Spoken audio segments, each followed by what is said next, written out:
Hello and welcome to Nocab Game Design. In the previous episode, I discussed the combat tutorial, specifically identifying the pattern that the developers used, where they first introduced the mechanics via a text tutorial, then the hallway room, which limits the player range of freedom and forces them to use the skills that they just learned, and then finally an open room area where the developers let the player go free.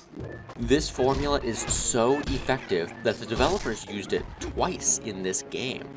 In the first episode, the developers used it to teach the player camera and motion controls in this world, and in the previous episode, the developers use it to teach combat skills to the player. However, after about 1 hour of gameplay, everything changes. Link becomes a wolf as he's pulled into the Twilight realm. In this episode, I want to ask two questions. Why and how? Why did the developers do this? Why throw all the learning away from the previous tutorials? And how do the developers keep the players engaged? So, with that in mind, let's play. I'm going to start with the second question first, the how question, because that's really the only question that I can give a definitive answer to. I can only speculate about the why question, so I'll leave that to the end. So, how do the developers teach the player the affordances offered by the wolf form? And the short answer here is, they don't. The player is expected to figure most things out on their own. Let me give an example to illustrate here. Wolf form Link wakes up in this jail cell here, and Midna is taunting them. Now, a quick brief aside, usually this is a big no-no. Do not make fun of a player for not knowing how to play the game. But it works here for two reasons. One, she is helpful. She teaches the player about spirits and jumping, and she's the quest giver of this area. And two, it's just her character personality. She's consistently sassy. She's not quite a good guy, not quite a bad guy, but she is truly one of these Twilight characters, somewhere in between. A side over. So how do you get out of the cell? Well, the player has to figure it out themselves. The Zelda series has a lot of puzzle elements in each of their games. The player is responsible for discovering mechanics on their own, figuring out how to get out of, or sometimes into, various rooms in different dungeons. That's one of the core gameplay loops in this game. Now, this isn't a level 10 puzzle. This is a pretty easy puzzle with lots of support baked into it. If the player talks to Midna, then she gives a bit of a hint. Not an explicit text tutorial, but better than nothing. And the developers here are using a technique that I talked about in the Halo series. They've locked the player in the room with the solution. In this case, literally. If the player just runs around and smashes buttons, they'll eventually figure it out. It's also a pretty small room. Now, this technique of figure it out on your own, or sink or swim, is repeated over and over in this area. For example, in the very next room, Midna says, try pressing L. After that, well, you'll figure it out. The developers are expecting the player to figure it out. Sometimes there's a hint, like when Midna tells you to push a button, but sometimes there is no support. For example, in this room, there's sparkly dirt on the ground. It's never really explained what this stuff is, at least not in this area. But a creative player might attempt to dig there, and if they do, then they'll get a reward. This is a mechanic that's exposed to the player, but never explained. And this design principle of figure it out on your own is even extended to the story, which is not fully explained to the player, at least not by Midna. The player is responsible for figuring it out themselves. Now, not everything here is sink or swim. Some things are explicitly taught to the player via text.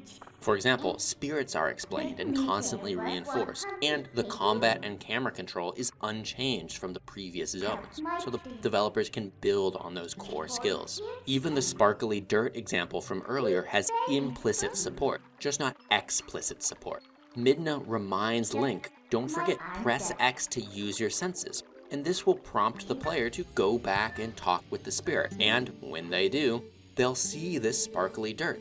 And the wolf form Link is always looking at it, which will further draws player attention to it and try to figure out, what is this thing?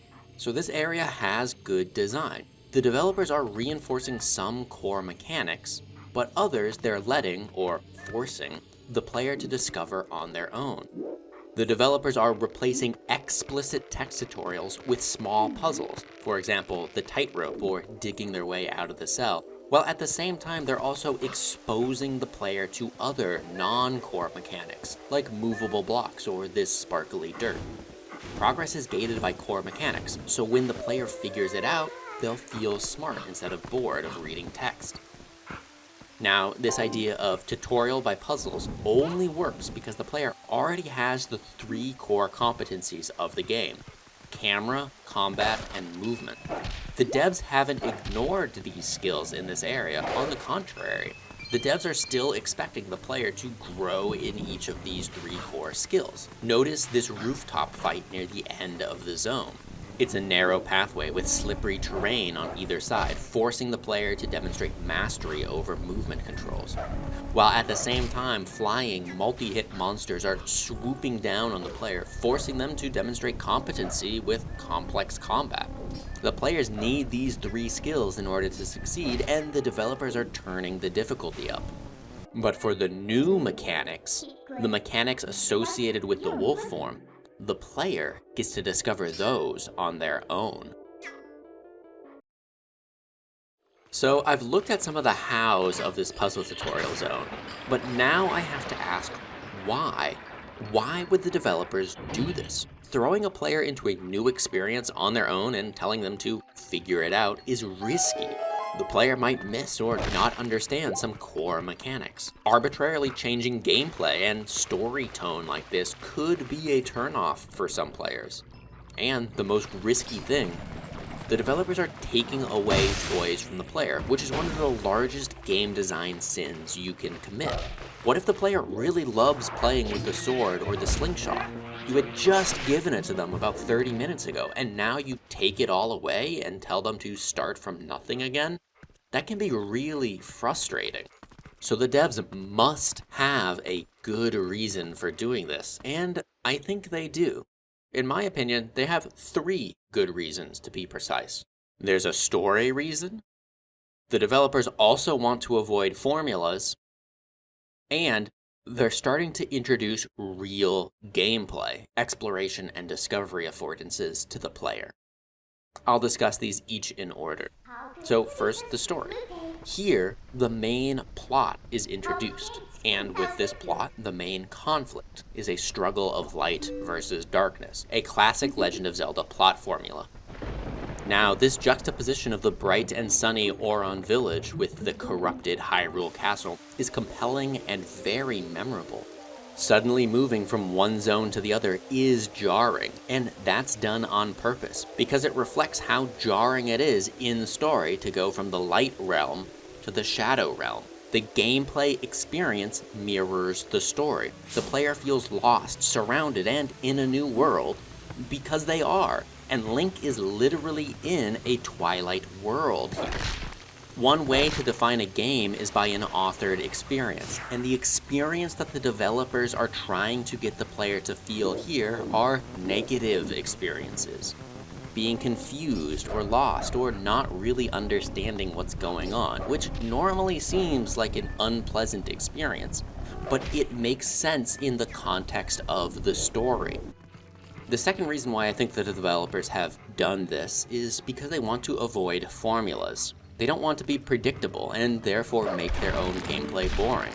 The previous 2 episodes of this series have been me explaining this traditional tutorial formula, and the devs did not want to use it 3 times in a row. But now they have a problem. The developers wanted to avoid the tutorial formula, but they also need to teach the player the mechanics of the wolf form. So how did the developers solve this design problem? By adding elements of a new genre. They add puzzle elements. They drop hints without being explicit. They let the player experiment and fail in some places. The developers replace the traditional tutorial formula with a series of increasing puzzles. And this can work for all of the reasons that I outlined in the first half of this video. But the developers are doing more than just avoiding certain types of gameplay. Here, they're also adding the core affordances of Twilight Princess: exploration and discovery. And they're doing this primarily by adding elements of the puzzle genre. Now, I talked about this idea of adding elements from another genre to a game in both of my previous series. The Halo series added horror, while the Valkyria Chronicles added puzzle. And I didn't plan this, but it is kind of funny that Twilight Princess now is adding both horror and puzzle elements at this point of the game. But those examples changed the genre about halfway through the game. This genre in Twilight Princess right now is added within the first 2 hours, so this isn't really changing genre, this is introducing the genre to the player. Games in the Legend of Zelda series make heavy use of the puzzle element, especially in dungeons, which I'll analyze in future episodes, so please consider subscribing if you're curious. And Twilight Princess particularly leans into horror. This is just the first introduction of it to the player in this game, about 2 hours in. So to summarize, why would the players make this kind of change, suddenly drop the player into a new and unexplained area and tell them to figure it out on their own? Well, because the developers want to break the formulaic gameplay of the previous tutorial sections while also progressing the story and introducing new mechanics to the player. And they do this by, as I said, suddenly dropping the player into this new world and presenting them with a series of puzzles that teach the affordances and new tools available to the player. This encourages exploration and discovery at the risk of making the player feel lost and overwhelmed. But in this case, that's the design goal, because it mirrors the story. Link is lost and overwhelmed, and the player should be too. At least, maybe a little bit. In the next episode, Link escapes from Shadow Hyrule and returns to his starting home of Oron Village, but the darkness is approaching. Shadow beasts wander through the land and the children have been kidnapped. Again. And just like last time, only Link can save them. I'll see you there.